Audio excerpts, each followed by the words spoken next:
Hospital fans know Denise Alexander best as the tough but compassionate Dr. Lesley Webber. She has been a vital force in Port Charles for the past 12 years, but now Dr. Webber's days in Port Charles are apparently numbered. Denise Alexander is leaving the show, and she's joining us from KABC in Los Angeles. Hi, Denise. Nice to have you with us. Hi, David. I'm glad to be here. What is going to happen to Dr. Webber? Oh, it's very sad. It's going to be smashed up. She's going to die. She is going to die. You know Yes. this for sure. This is a scoop? I do. Well, I don't know that it's a scoop. It seems to have gotten out over the past week or so, as those things will. And it's very strange, because I never thought I would say this, but I'm so upset about that. I don't want her to die. Now, explain that. Now, are you saying that just professionally because of working and the character in the show, or because of something you have going, obviously, with this character?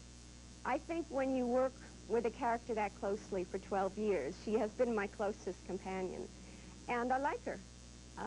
She is a lot of things I'm not, like neat and organized and always cheerful, well, almost always, and has naturally curly hair and is taller than I am, so I really, seriously, I like the character. She has humor, and she has integrity, and she does have strength, and she loves her work, and she loves people, and she's a person that people enjoy, the audience, and kind of admire and respond to and identify with. And so for those reasons, as well as my own personal feeling of her being sort of a best friend, almost like having a twin sister, I guess, I'm very sorry that the decision was made to kill the character off. I am probably as upset as any of the fans will be about it, or those who have heard about it already, because those things do have a way of sneaking out.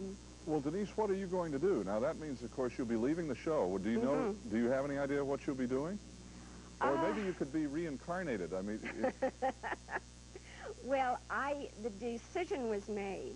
We were having contract negotiation problems, which, by the way, that always sounds as though you were unhappy with the money. I wasn't. They made me a most generous offer. It was basically that I wanted to work less, and they wanted me available to work more. So that was... we kind of couldn't get past that. My ideal goal would be to sit on a beach for about a year, or walk through the fields with the dogs, or listen to the ducks, or just not work. I think I will be working, though, because I've had a lot of interest in the last week or so since people have discovered that I will be leaving. So I'm afraid I won't be doing nothing quite as much as I would like to. From a professional point of view, is it wise for you to jump right back into something else, or might it be professionally useful to you not to work for a while? The mystique and all of that. Where is Denise and so on? I don't really know. I have a feeling that if you stay away too long in our business, everything changes so quickly. That suddenly there's a whole new group of people out there handling the shows, and they're not quite sure that they know who you are. I have a couple of properties that I own that are in development right now, so I hope a big dream of mine is to get into production with a producer's hat on. I've done one thing only as a producer, so I hope to do more of that, but I think it's important, as long as I love acting, which I do, to not stop totally. I think when you stop totally, you have to be sure that you really don't want to do it anymore. You spend a lot of time and energy expend on humanitarian purposes. We know about your work with animals and your love of animals and protection of animals and so forth, but lately you also have put effort and energy in other ways, in the humanitarian ways, regarding the homeless. What have you done? That's in the beginning stages. There's been a wonderful series of articles in the Los Angeles Times on the homeless in downtown Los Angeles. It's not a problem that's unique to Los Angeles. It occurs in any big city, I suppose, to a larger number than we would like to believe.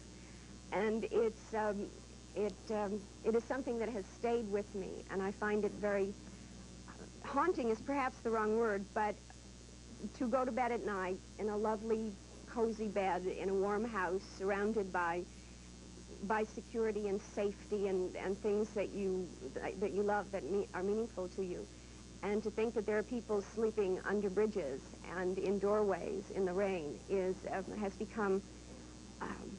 I can't live with that any longer, and So I've gotten involved in trying to set up, it's only a drop in the bucket, but to try to set up, it's so easy to find a loft somewhere or a manufacturing building that isn't being used and create a place for people to sleep at night so they don't have to be on the streets. So that's something that has just started in my life. Denise, nice to have you with us. Thank you very much. Good luck. Thank you. Thank you. It's been wonderful. And we'll be back in just a moment.